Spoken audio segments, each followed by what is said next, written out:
안녕하세요. 멜목상. 오늘은 창세기 18장 16절부터 33절 말씀 보도록 하겠습니다. 이 장면은 이제 아브라함이 소돔과 고모라 그리고 롯을 위해서 이제 중보기도 하는 장면인데요.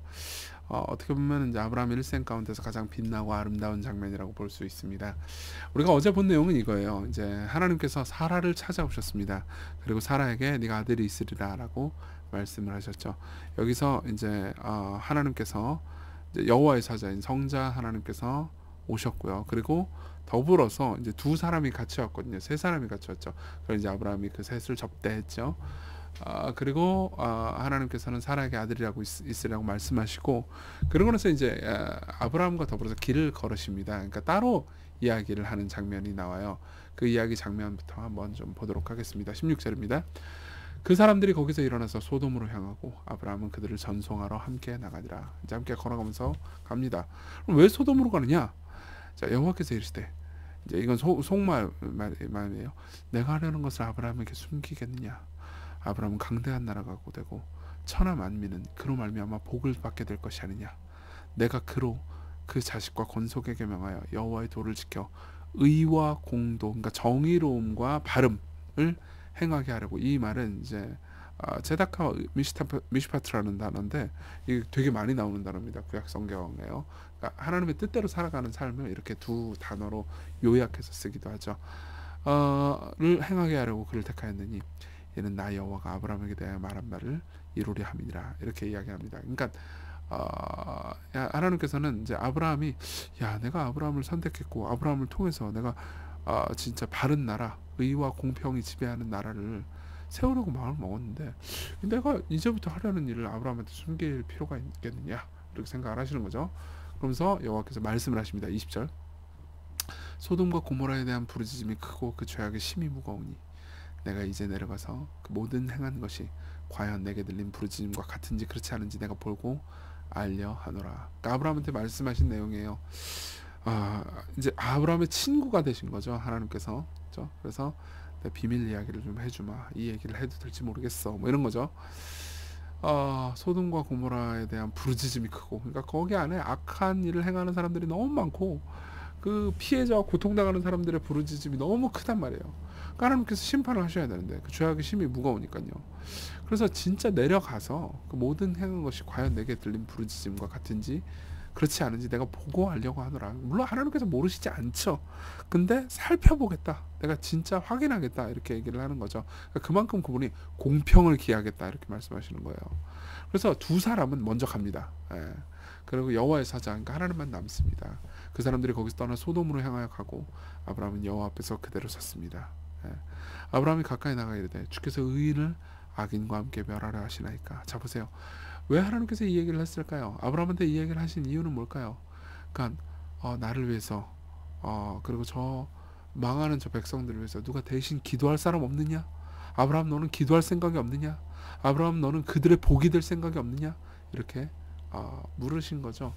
여러분 보십시오. 신자가 이 땅에 남아있는 이유는요, 여러 가지 이유가 있죠. 그런데 세상을 위해서 기도하라고 남겨두신 것도 가장 큰 이유 중에 하나예요. 여러분들 중에 믿지 않는 가족들이 있을 겁니다. 과거에 교회를 다녔지만 지금 더 이상 교회를 다니지 않고 하나님을 버린 그런 사람도 있겠죠.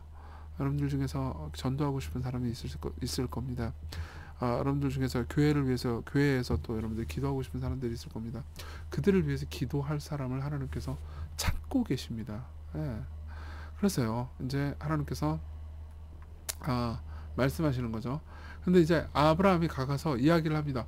의인을 악인과 함께 멸하시라 하시나이까. 그러면서 이제 그 다음부터 이제 그 유명한 기도를 하죠. 아브라함이, 혹시 의인 50명이 있을지라도 주께서 그곳을 멸하시고 용서 안 할 거예요? 이거는 만일 50명인데 50명을 한꺼번에 함께 죽이시면 부당하고 의인과 악인을 같이 하시면 부당합니다. 아니, 세상을 심판하시는 분이 정의로워야 되는 거 아닙니까? 그렇죠? 그러니까 하나님께서 말씀하십니다. 내가 용서해 주마. 내가 만일 소돔 성읍 가운데서 의인 50명을 찾으면 그들을 위해서 온 지역을 용서하리라.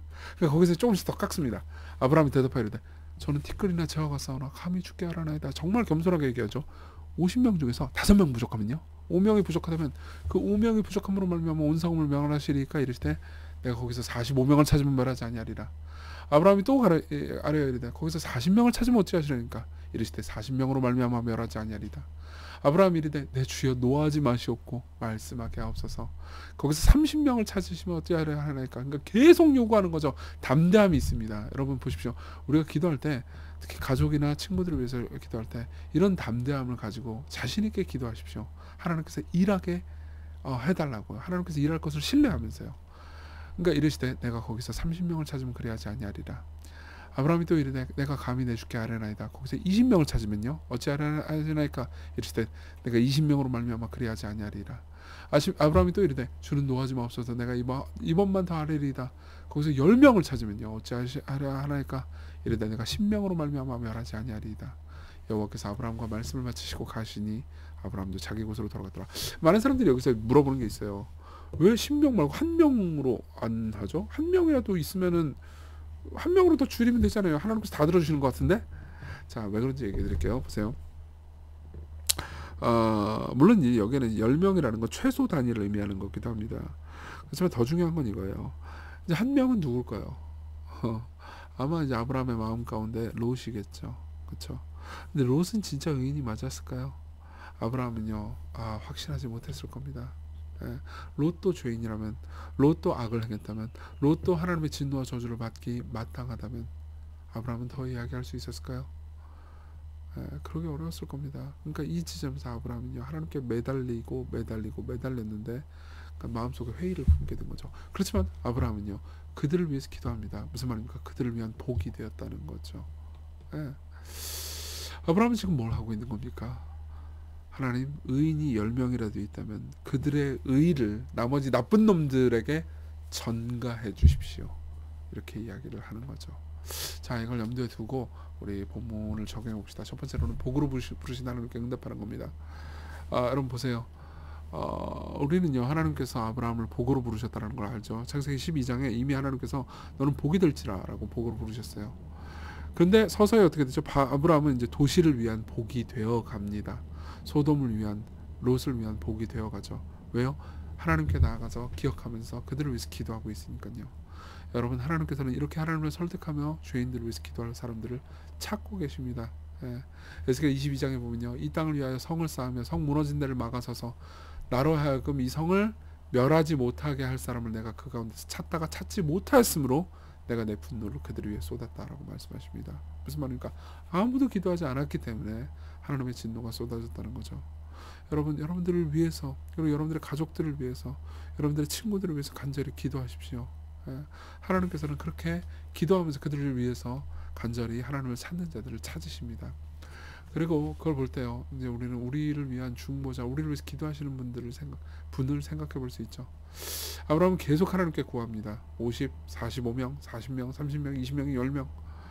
이 사람들, 이 조금의 의인이라도 있으면은 그 의인의 의로움을 나머지 죄인들에게 전가해 주시면 안 돼요 라고 구했던 거죠. 그렇지만요, 소돔과 고모라는 단 한 명도 의인이 없었고요, 도시는 멸망당했죠.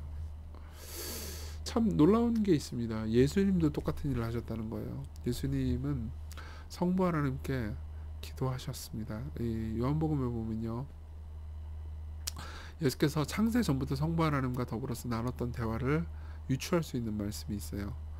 아버지께서 내게 하라고 주신 일을 내가 이루어. 그러니까 아버지께서 예수님께 무슨 일을 하라고 명령했다는 거죠. 그렇죠? 그리고 그 외에도 여러 말씀들이 창세 전부터 예수님과 성부 하나님이, 그러니까 이 죄인들을 위해서 성자께서, 예수님께서 죽으시고 부활하시고 위해서 기도하시면 용서하겠다라는 약속을 하신 거죠. 이걸 신학적으로 구속 언약이라고 부릅니다. 그러니까 우리를 위한 중보자가 영원 전부터 있었다는 거죠. 그렇죠?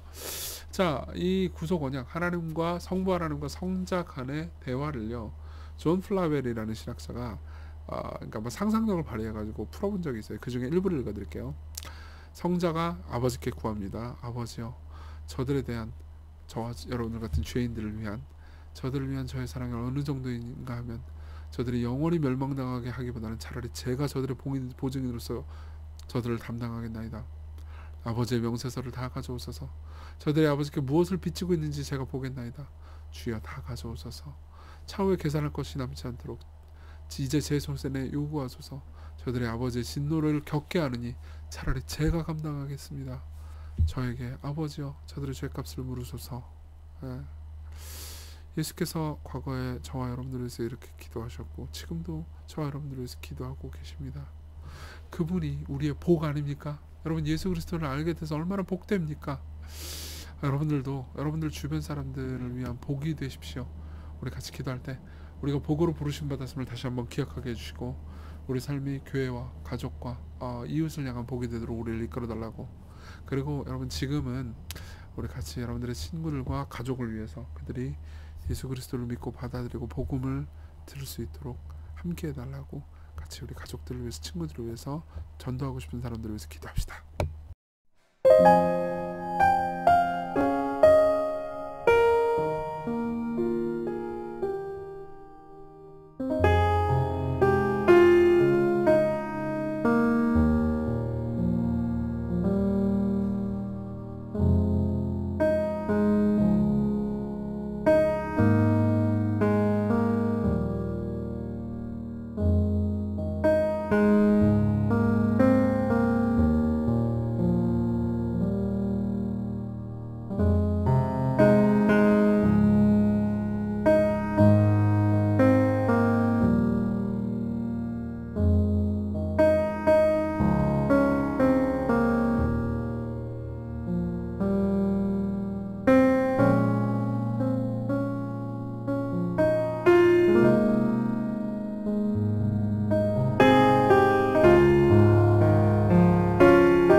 기도하겠습니다. 자비로우신 주님, 우리를 사용해 주십시오. 우리가 있는 도시, 우리의 가족, 우리의 학교, 우리의 직장, 우리가 있는 곳에서 복이 되게 해 주십시오. 우리가 그들을 위해서 기도할 때 하나님, 그들 가운데 하나님의 복과 용서가 흘러넘치게 해주십시오. 예수님 이름으로 기도했습니다. 아멘. 네, 오늘 복이 되는 하루 되셨으면 좋겠습니다.